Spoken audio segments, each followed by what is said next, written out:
moving higher in the 21st century. Hard-working people working hard for you and me.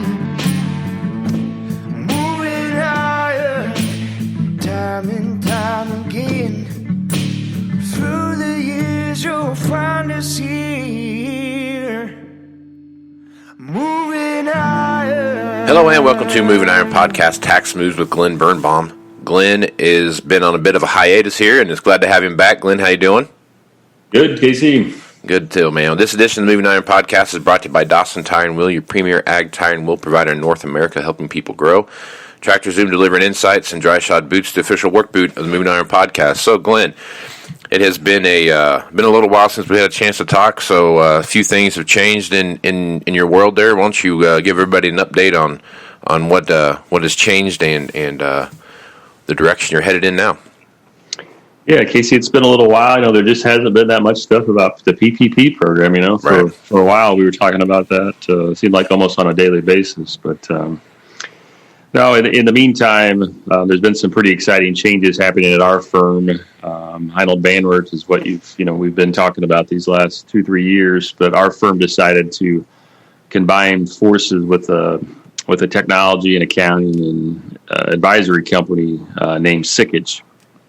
And they're about 1,000+ person firm with just a deeper resources that we felt like we needed to really make sure we had as we advise more complex clients.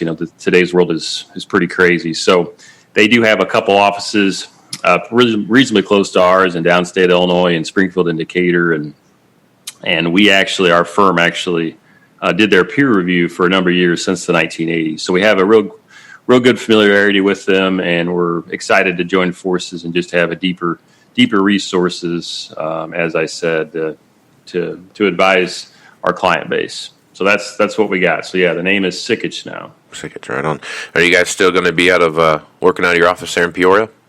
Yeah. Our East Peoria office is going to stay the same people, same location. So yeah, we're excited to keep that and just have deeper resources at our availability here. That's an important part of today's business world for sure, is resources and being able to get those. So good stuff.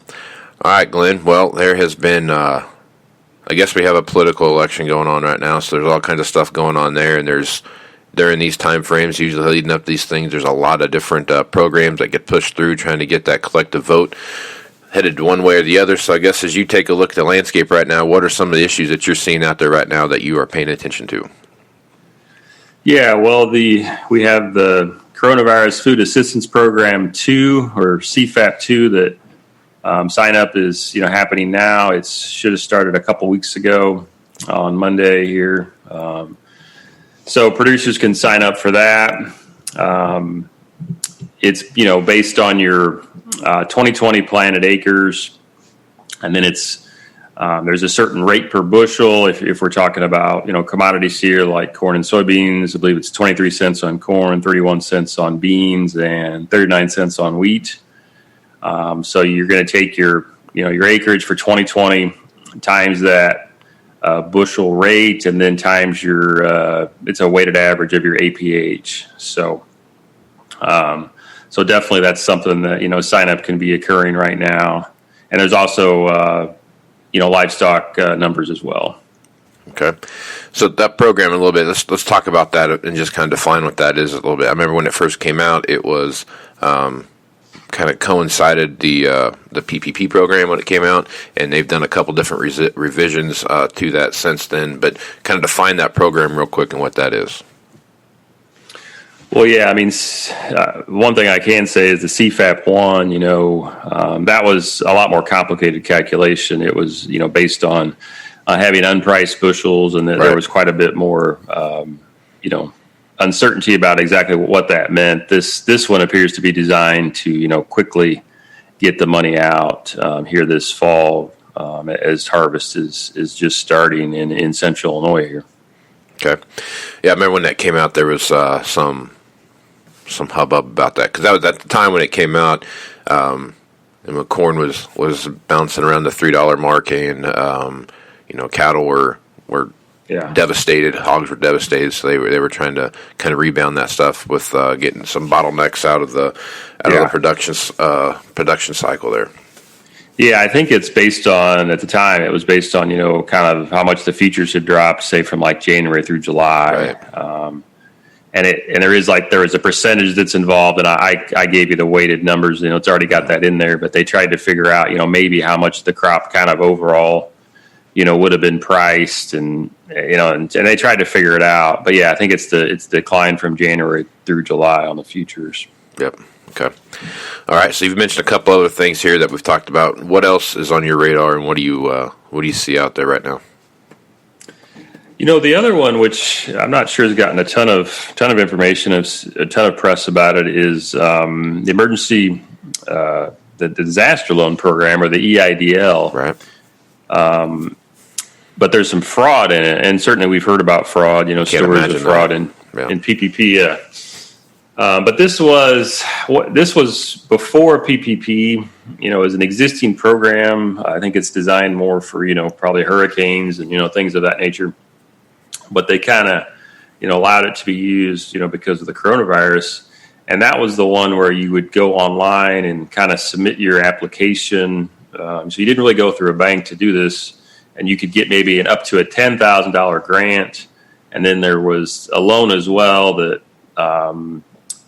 Pretty low, very low interest rate, 30-year term, that kind of thing. But you would apply, and you didn't know, you couldn't say, "Hey, I want a $300,000 loan" or whatever. They kind of allocated the loan out based on what you submitted, and the site was down, and so it definitely got a lot of initial attention. But then, kind of got as the PPP came up, PPP was where it was at. So. But what we're hearing about now, and we've had at least one client at our firm, Signature, get hit with this, and checked out around a few other places in my network. And I know it happens some on the East Coast, South Carolina, North Carolina, the exact same thing. But what'll happen is you get this letter in the mail, and it's from the SBA, and it says, "Hey, your first payment is due, next summer. And, your loan amount is $150,000 for this disaster loan." And this particular client, did not apply for the loan, right? So you did not apply for the loan. You did not get the money in your bank account, yet it appears that somebody else maybe applied on your behalf and they got the money. It's not good. So it's not good because it is a loan, and it was what they ended up doing. I think originally at one point you could get up to, at the time you could get up to a $2 million loan. At least that was what was, in the regulations, again, because this was an old program, wasn't new with the coronavirus. So they got so many applications, right? Tons of applications, that they ended up capping the loan at $150,000. So that may be your loan number, or loan amount is $150,000, and that was the case in this one situation I know about. So what do you do, basically, is the question, right? First of all, you want to make sure you didn't actually apply for it. You didn't get the money. We'll put something in the show notes, but there's a link you can go to where you can see if if it's your individual, if it's a company, you can go online and see, hey, am I listed as having received this EIDL? And so once you know that, then you can actually submit like a fraud claim or whatever, basically notifying the SBA that, hey, there's fraud here. So, but yeah, it's kind of scary. And in particular, Casey, the EIDL at the time when it was first, implemented for coronavirus, it wasn't real clear if agriculture could participate in it because, agriculture would have different programs, right? And so basically ag was kind of maybe left out, at least initially. Well, later on, they kind of made sure they wanted to open it back up for ag. And so I think possibly when they opened it back up, that's when, fraudsters tried to do some things. So it does appear that maybe it's hitting agriculture businesses harder than just your, rank and file other type of business or industry. So that's why we just wanted to make your listeners aware of it.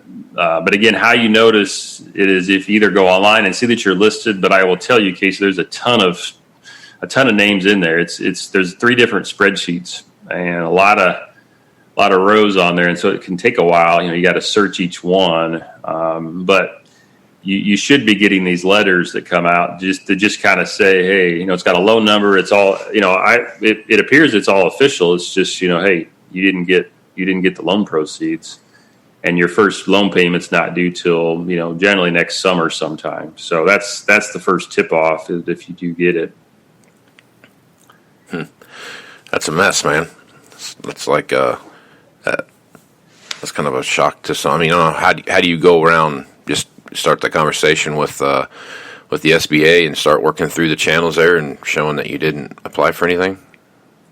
Yeah, that's there's a phone number or a website you can go to kind of submit the protest or whatever and say, hey, I didn't get this loan, but I'm not sure what happens after that, but yeah, it's pretty scary because again, all it took was somebody to go online and fill it out. Now, as I'm remembering here, when that platform was open, there were issues originally with basically your information was left in there for the next person. So if you had your social security number and stuff, as I recall now, yeah, there were some issues that the form didn't clear out or something. So this isn't kind of the first time that this EIDL had that, because the EIDL, you really, you weren't going through a bank. PPP, you went through a bank, right? Kind of more normal channels. Yep. This EIDL, which was nice at the time. Hey, all I got to do is go online, right? I don't have to, mess with anything. But there were some challenges when they had so many people apply for it. I think the servers went down and all that kind of stuff. So we're still dealing with the aftermath of all this strain on the system, I guess you'd say. It's crazy. All right, Glenn. So here we are at the heading into the last quarter of the year. This is a busy time of the year for everybody when you start looking at all the stuff going on. So you've got obviously harvest going on. You've got that year-end buying push. Guys looking at making some decisions based around taxes and what have you. What's some of the information or advice you want to throw out to the folks right now heading in this last 3 or 4 months of the year? Yeah, I think we'll talk some more about this, but I do think we'll have to talk about PPP here, at least for a little bit, Casey, today. That people are going to be wondering, hey, is it time to, apply for forgiveness, right? There's loan forgiveness applications been out there for a few months now. We've been expecting, additional guidance. Nothing has really happened. I think that the last guidance of substance we got was, I believe, August 24th. And so, it's going to be time to start thinking about applying for forgiveness and trying to get the loan off your books. But there's still quite a bit of uncertainty around some of the rules, and will there be new rules come out? Will there be, rubber stamp approval on a loan under $150,000? You hear a lot about that, but nothing official. But in the tax world, we're kind of trying to figure out how do we deal with, income tax estimates, or what's my income going to be? Because if you remember, we talked about this, Casey, the loan amount, the cancellation of debt, the forgiveness of the loan is not to be considered taxable income, right? So right.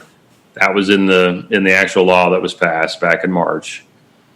But then the IRS came out maybe month and a half later and said, well, under this other rule, it's not taxable. The receipt of that income is not taxable. The forgiveness isn't taxable, but any expenses that you use the loan proceeds to pay payroll as an example, we're going to treat those payroll expenses as non-deductible, right? So in effect, if you can't deduct the expenses, it makes the loan taxable, right? It's just kind of the other side of the coin. So there's quite a bit of confusion right now on what should my taxable income be. Under IRS, they're saying, hey, effectively that loan is taxable, basically. Yeah. Now there's a lot of talk about Congress, changing that and going ahead and fixing that, but it has not happened yet, Casey. Right. We're coming up on it, so that's a big question mark right now. Yep.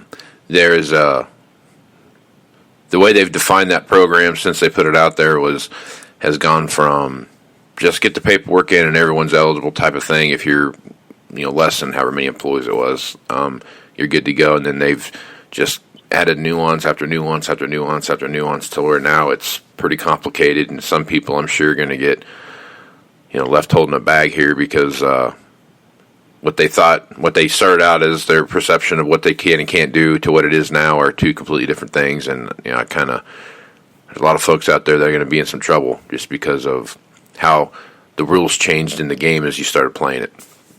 Yeah.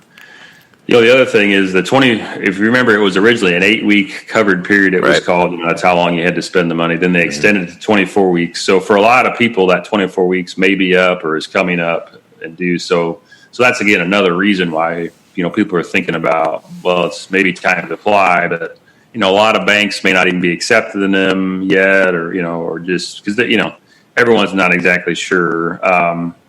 So I'm only just kind of tidbit here, for the self-employed farmers out there and talking about that deductibility problem, right? If I pay payroll.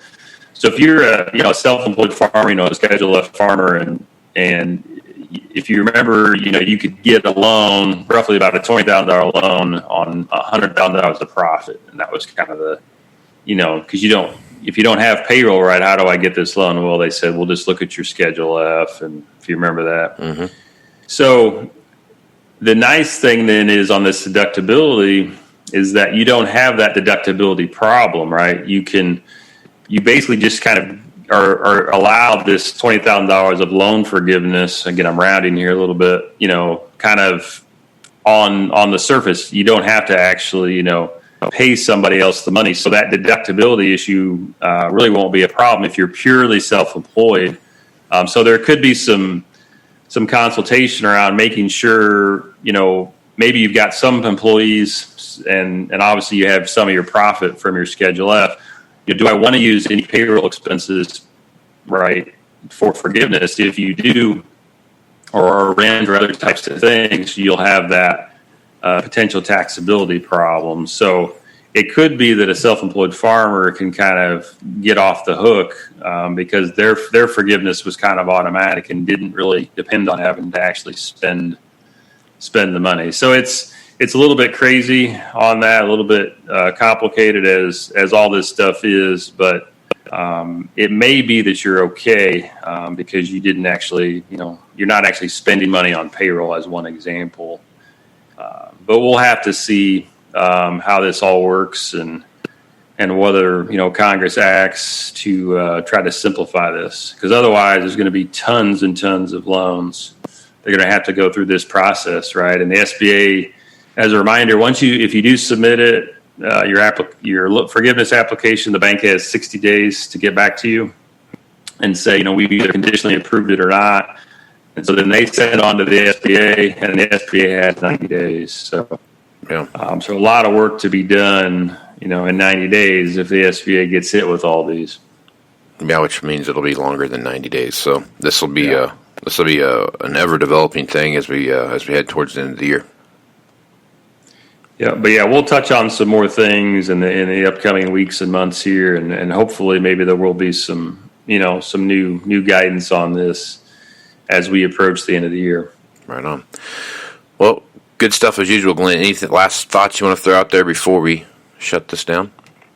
No, I don't think so. I think that's enough for today. Right on, man. All right.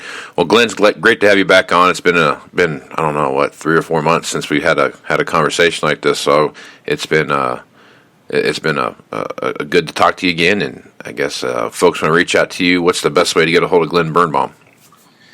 Yeah, it's best. Our number is still the same here at the East Pier office of Sickich. It's area code 309-694-4251. And we'll also put this in the show notes. I'll put a link in there that you can sign up for our Sickich ag newsletter. Kind of you can get an email periodically as we get throughout the year, but we'll have a little link in there to sign up for some insights on the agriculture industry as we go forward here. So again, that'll be in the show notes. Right on. Well, good stuff.